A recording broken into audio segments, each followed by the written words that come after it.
revenir à notre dossier d'enquête interdite, nous vous proposons quelques extraits d'interviews sélectionnés que nous avons prises pendant notre tournée clandestine. Nous vous offrons pour commencer les déclarations d'une mère qui, comme Sandrine Gachadois, a eu le courage de s'enfuir en clandestinité avec son enfant pour la protéger du sous-réseau du Var. Cet officier ingénieur dans l'armée française, qui a donc sacrifié sa brillante carrière pour sauver sa fillette, serait-elle, elle aussi, comme Sandrine Gachadois et tous nos témoins, en proie à des délires paranoïaques? Priscilla, bonsoir. Alors vous avez accepté et même souhaité cette rencontre, cette interview, pour me raconter, pour nous raconter, je crois au plus grand monde possible, la très très désagréable mésaventure qui vous occupe aujourd'hui. Est-ce que vous voulez, pour commencer, vous présenter, s'il vous plaît? Bonjour, je m'appelle Priscilla Majani, j'ai 37 ans, j'ai une petite fille Camille qui a 5 ans et je suis en instance de divorce avec mon futur ex-mari depuis la date du 9 décembre 2008. J'habitais jusqu'à présent le Var et en particulier la ville de Carqueiranne qui se situe près de Toulon. Et je suis ingénieure militaire, j'ai plus exactement le statut d'IETA, donc qui est ingénieur des études et techniques de l'armement, qui est un statut de la DGA, la Délégation Générale pour l'Armement, et donc j'ai le grade de capitaine au sein de l'armée française. J'occupais jusqu'à présent les postes d'adjoint au sous-directeur plan méthode au service du soutien de la flotte à l'arsenal de Toulon. Et j'ai été obligée de prendre, depuis le mois de mars 2011, un congé sans solde. Alors, vous êtes officier dans l'armée française. Tout à fait. Et vous avez été obligé de prendre un congé sans solde, ce qui, à mon avis, n'est pas très avantageux pour le plan de carrière d'un officier. Non, c'est sûr. C'est pour l'affaire qui nous occupe en ce moment? Pour un problème gravissime qui me concerne et qui concerne ma fille.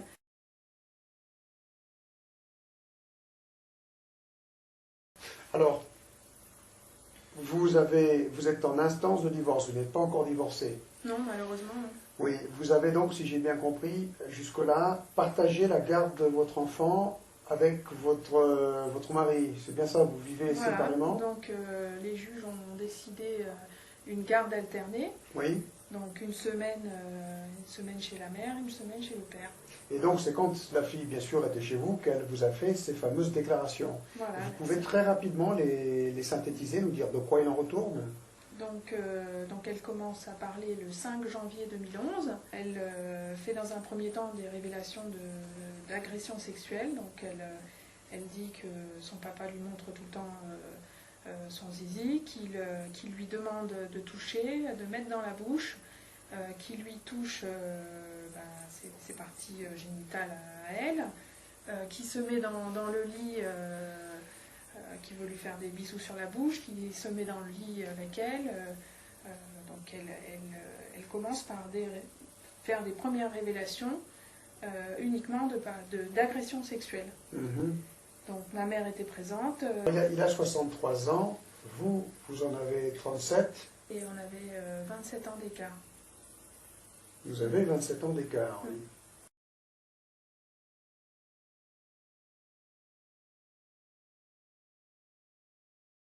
Alors, en ce qui concerne Camille, votre enfant, par exemple, quand elle revenait des gardes chez son père, y avait-il des choses qui vous paraissaient curieuses?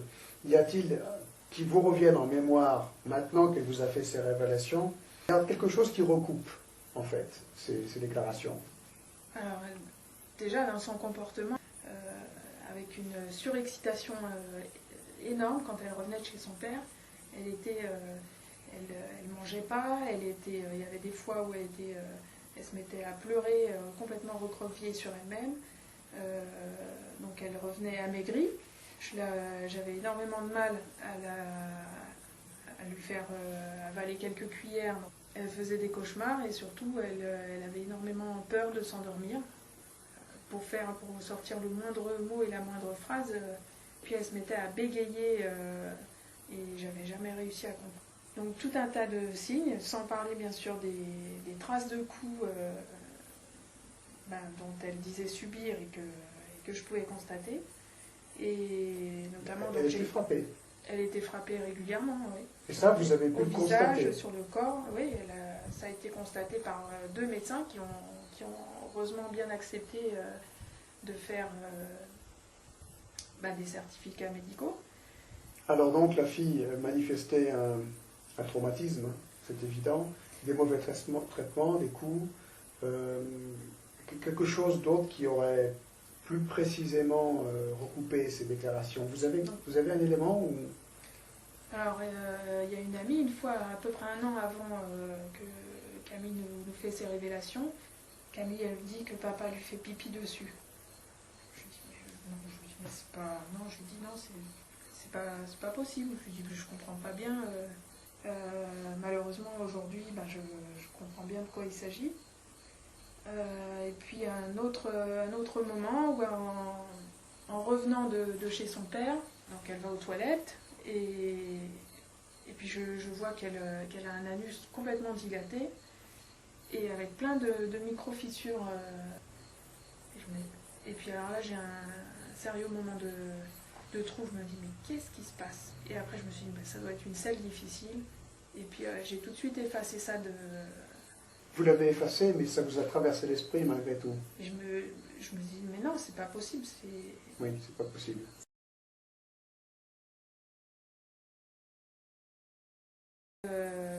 Je contacte aussitôt l'association Havre, qui se trouve à la Garde, à côté de Carqueiranne, et qui me dit de me rendre à la police. Là, je prends contact avec mon avocate pour lui raconter ce qui se passe. Elle me dit, vous devriez mieux passer par un psychologue parce que sinon vous risqueriez d'avoir une dénonciation calomnieuse. Vous savez, votre mari, il a beaucoup de relations. Ces relations. Ces cercles de franc-maçonnerie auxquels il participait. Il est franc-maçon. Il s'en cachait pas, il était même très fier d'en appartenir. Donc comment s'appelle votre avocate, s'il vous plaît? Donc Maître Christ. Maître Christ. Donc avocate au barreau de Toulon. Et donc je fais un simple signalement suite au conseil de mon avocate. Je ne porte pas plainte. Donc le lendemain matin, je me rends à la police. Au commissariat de hier, c'est bien ça? Voilà, le 6 janvier, je fais un signalement. Et donc Camille est auditionnée avec une audition filmée. Le policier nous demande de revenir le lendemain. Donc elle est à nouveau filmée, elle réexplique ce qui se passe. Audition filmée, donc c'est la fameuse procédure Mélanie. Voilà. Le substitut du procureur via les policiers m'autorise à ne pas rendre l'enfant au père. Le vendredi 7 janvier où je devais rendre l'enfant au père, donc c'était son tour de garde. Je n'ai aucun écrit, ils ne font qu'une autorisation orale. Ah, vous n'avez rien eu par écrit? Voilà.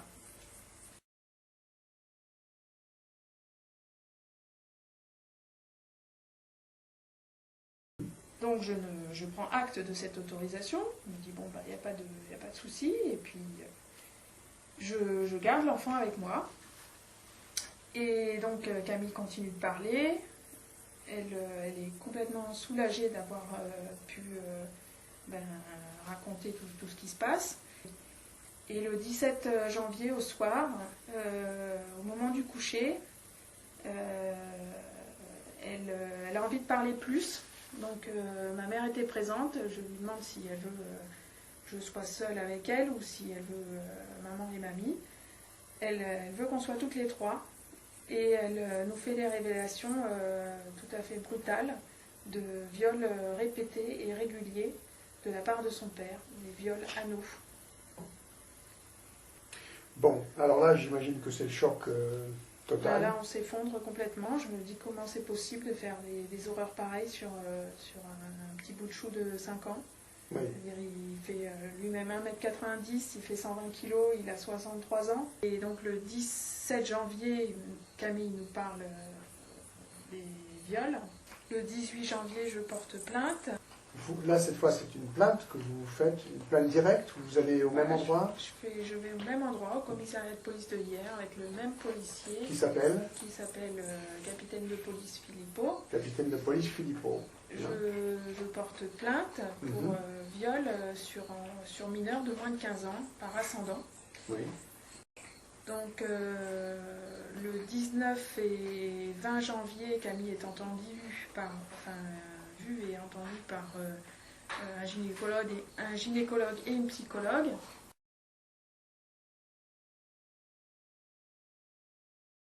Est-ce que vous avez accès au dossier? Ah non, aujourd'hui, j'ai toujours pas du tout accès au dossier. Ça fait partie des particularités de votre affaire. Une particularité de mon affaire. Oui.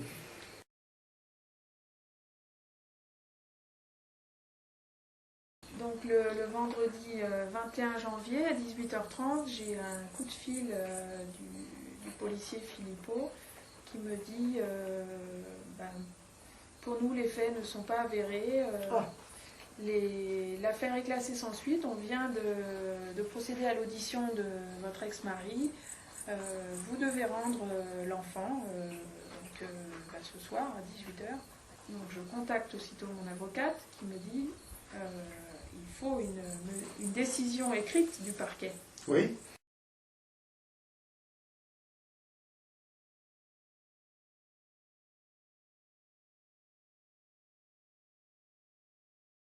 J'attends toujours le classement sans suite écrit, puisque je n'ai eu à ce jour qu'un simple coup de fil du capitaine de police.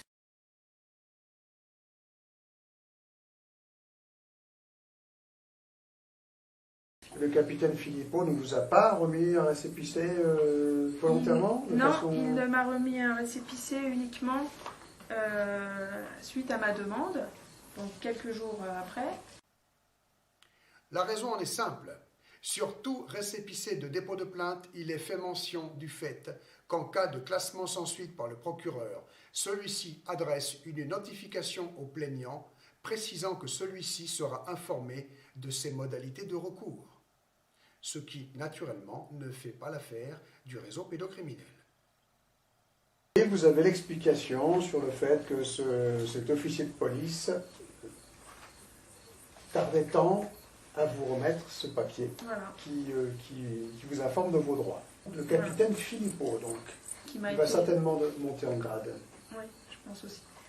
Sans notification dans les formes légales du classement sans suite, aucun acteur judiciaire ne peut ordonner à la mère plaignante de renoncer à la mesure de protection de la victime mineure présumée. La dite mesure de protection étant l'interruption du droit de garde du géniteur sous le coup d'une enquête pénale pour...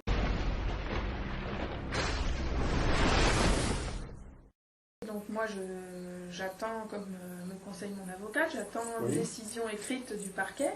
Heureusement. Que je n'ai toujours pas reçue. Excusez-moi, pendant ce temps-là, vous gardez votre fille avec vous? Je garde ma fille avec moi. Oui. Je prends tout un tas de mesures pour la faire à nouveau auditionner et par d'autres responsables, personnes ou médecins et unités spécialisées. Je me renseigne en région parisienne, je me renseigne auprès d'associations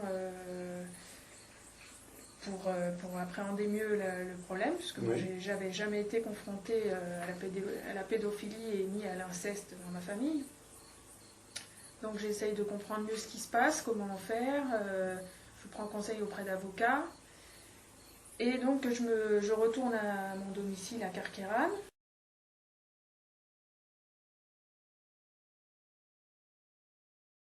Et le 24 février, donc, 2 policiers passent par-dessus la barrière du jardin, frappent violemment à la porte de mon domicile, me menacent de casser la porte si je ne sors pas.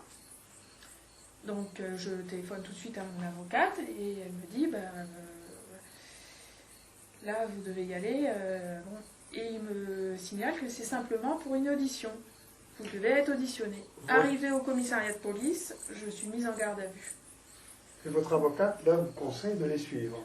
Elle trouve la situation normale. Elle avait l'air outrée au téléphone, mais elle me conseille de les suivre. Bon, alors donc là, vous êtes interpellé chez vous, avec des menaces. Sans convocation écrite, sans convocation. Aucune...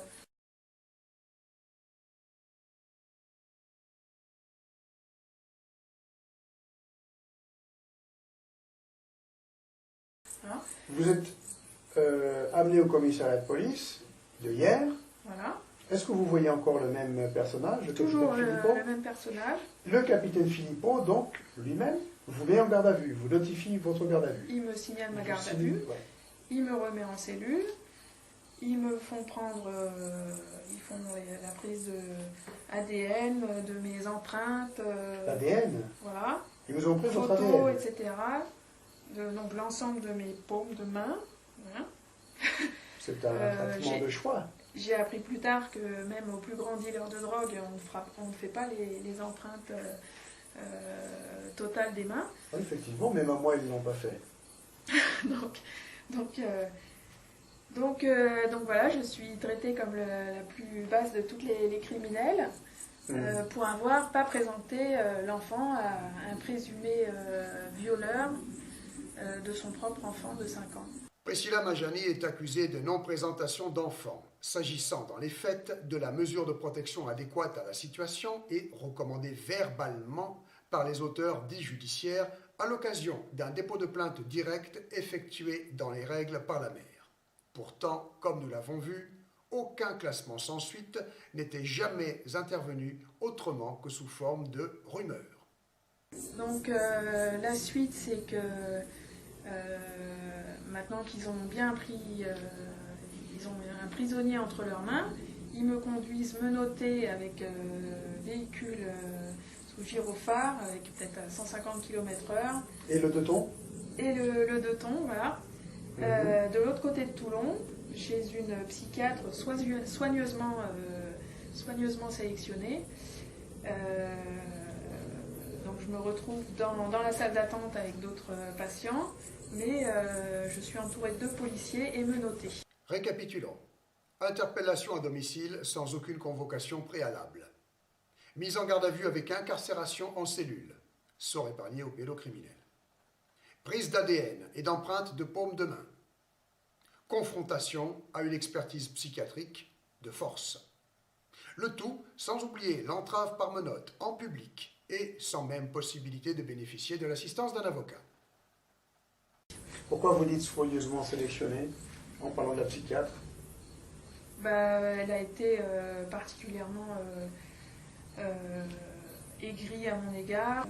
Elle a été particulièrement désagréable. Elle me posait des questions sur mon enfance ou sur comment ça se passait avec la petite ou avec mon ex-mari. Je lui expliquais et puis elle se mettait à faire tout un tas de gestes et de mimiques et de montrer, mais vous voyez bien que en me montrant que c'était moi la fautive et que... C'est-à-dire que vous rapportiez des choses tout à fait naturelles et elle réagissait comme si vous lui sortiez des énormités. Voilà. D'accord. Donc là, je me rends compte que là, il y a vraiment quelque chose qui ne va plus. Quelque chose qui ne va pas, qu'il y a tout un engrenage qui est lancé à mon encontre. Et donc je passe la nuit au poste avec une simple couverture de survie. Je n'ai pas eu le droit à une couverture. Donc ça fait particulièrement du bruit, donc on a du mal à dormir. Et donc le lendemain matin, je suis réveillée par un policier en furax qui dit « Nous sommes allés à votre domicile, votre mère est partie avec l'enfant, vous allez voir, elle va être accusée d'enlèvement d'enfant. » Donc je comprends à ce moment-là qu'il voulait tout simplement procéder avec l'aide de la police à un enlèvement d'enfant pour vous soustraire l'enfant. Soustraire l'enfant. Maintenant que je suis emprisonnée, c'est très facile, on prend l'enfant et puis je l'aurais certainement plus jamais vu. Rendu à l'agresseur présumé. D'accord. Et vous en aviez la garde encore à ce moment-là? Oui. Oui.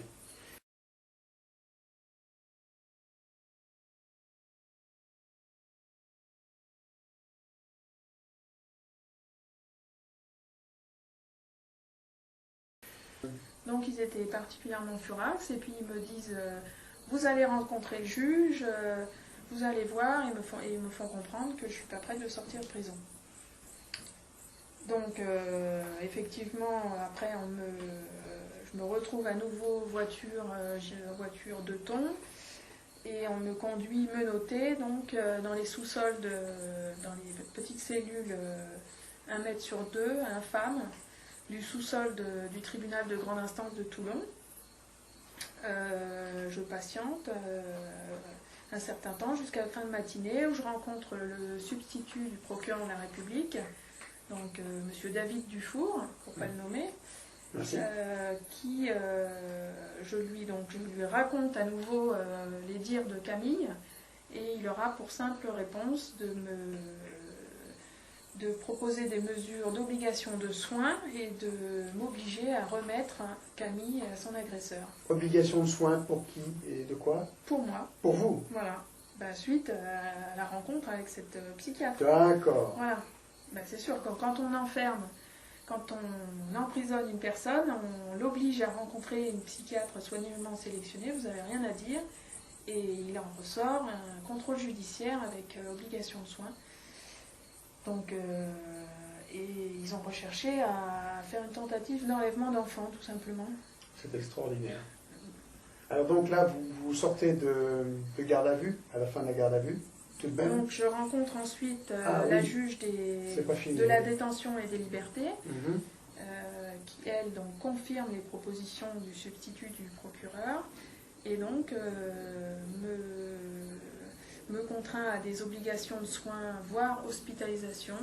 Carrément. Psychiatrique, tout à fait. Le capitaine Priscilla Majani, adjointe au sous-directeur du plan méthode de soutien de la flotte de la Marine nationale de Toulon, était folle à interner, et son employeur ne s'en était jamais rendu compte. Et une obligation de rendre l'enfant à son agresseur.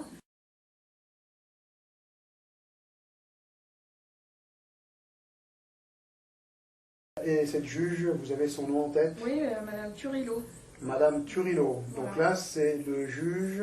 La juge des détentions et de la liberté. Ou de la liberté. Donc, et après, elle a l'obligation d'avoir à comparaître pour une audience le 29 mars 2011. C'est-à-dire que, pour couronner le tout... Un mois après, il prévoit de me juger. De vous condamner, donc, pour non-présentation d'enfants, c'est bien ça? Pour non-présentation d'enfants. D'accord.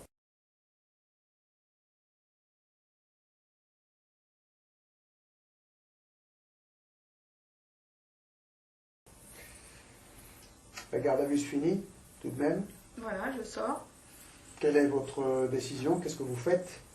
Là, je me dis que là, il y a un sérieux problème dans l'appareil judiciaire du Var. Et je me dis là, je crois que là, maintenant, j'ai suffisamment bien compris ce qui se passe.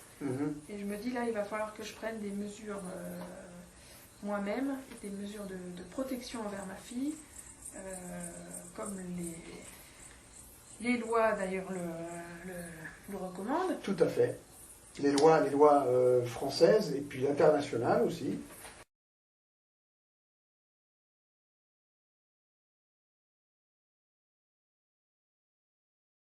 Bon, c'est-à-dire que vous avez pu récupérer votre fille, qui fort heureusement avait été protégée par votre maman.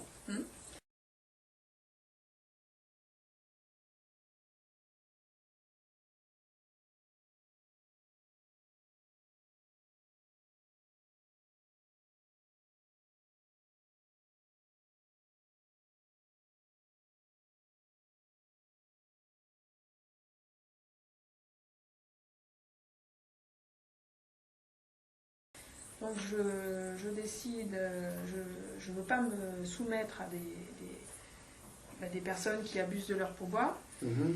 Et donc du coup vous refusez de vous soumettre à ce contrôle judiciaire qui n'aurait pas eu lieu d'être, qui est totalement inique.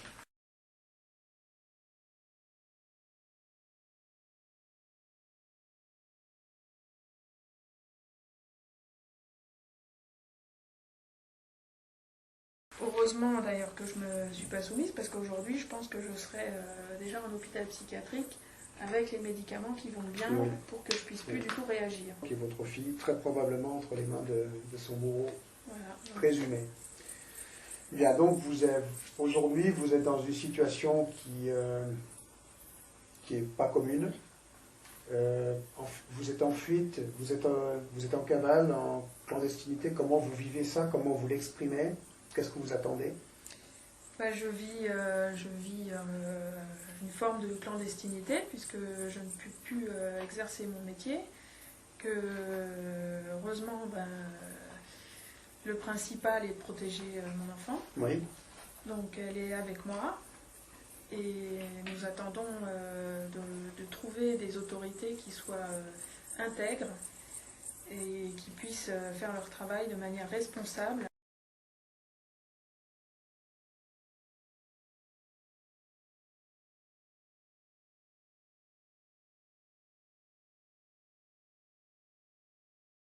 Oui.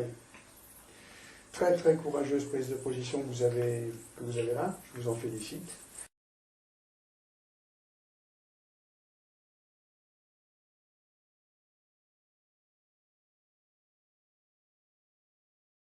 Une petite dernière question, je serais curieux de savoir ce qui concerne l'individu, le bourreau présumé de cette affaire. Y a-t-il une réaction de sa part? Oui, alors il a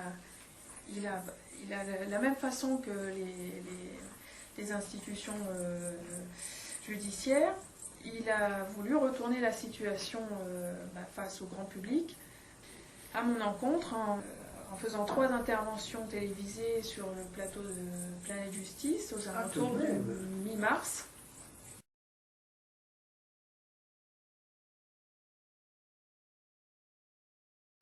Et en faisant un article sur le site internet des SOS Papa, donc en montrant que la mère était partie, qu'elle était probablement partie à l'étranger avec l'enfant, qu'il était privé de sa petite fille. Et bien sûr, il omettait de dire à ce moment-là que sa fille l'avait accusé de viol.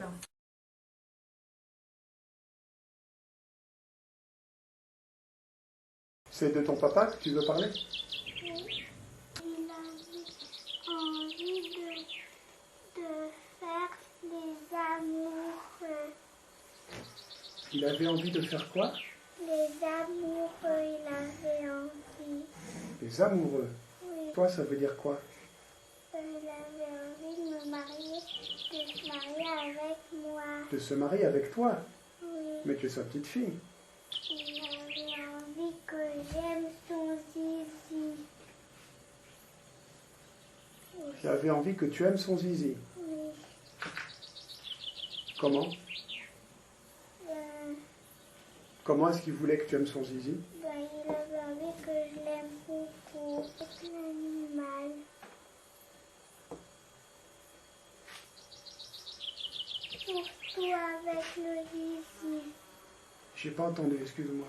Surtout avec le zizi. Surtout avec le zizi? Oui. J'ai du mal surtout avec ça. Avec son zizi? Oui. Explique-moi, qu'est-ce qu'il faisait avec son zizi? Tu peux me parler? Plein de choses. Il voulait que je touche son zizi. Il voulait que tu touches son zizi. Oui.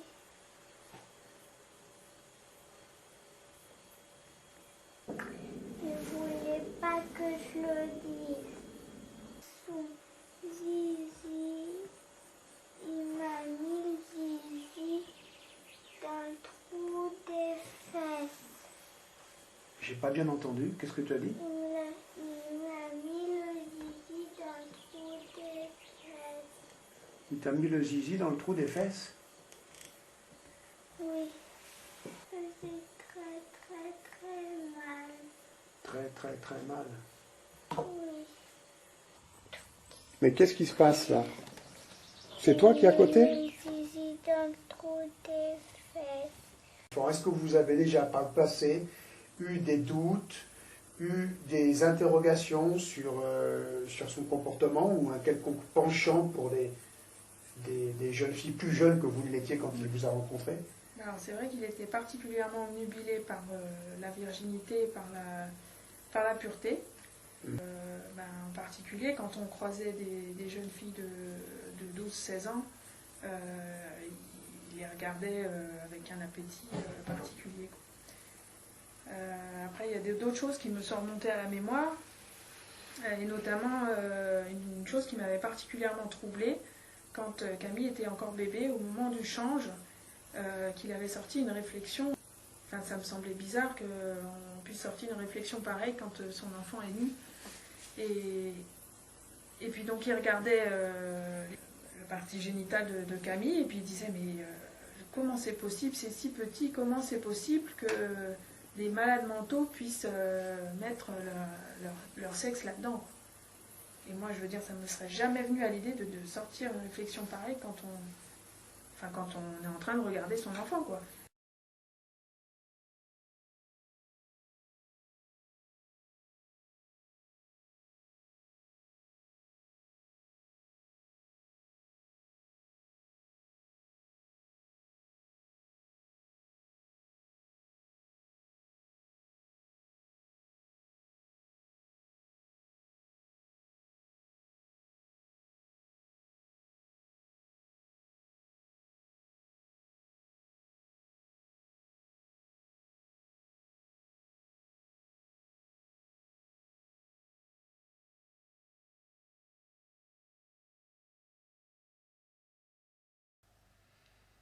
Comme vous pouvez le constater, le parent protecteur peut avoir les preuves de la déviance pédocriminelle du conjoint dénoncé par l'enfant. Rien n'arrête l'inquisition. Dans l'affaire dite des CD-ROM de Zandvoort, rappelons que Patricia Poupart avait reconnu son petit garçon d'à peine 2 ans, sodomisé par son géniteur, Alain Flèche, et que les photos faisaient partie du dossier pénal, clos par un non-lieu pour absence de preuves par la juge Danielle Ringot.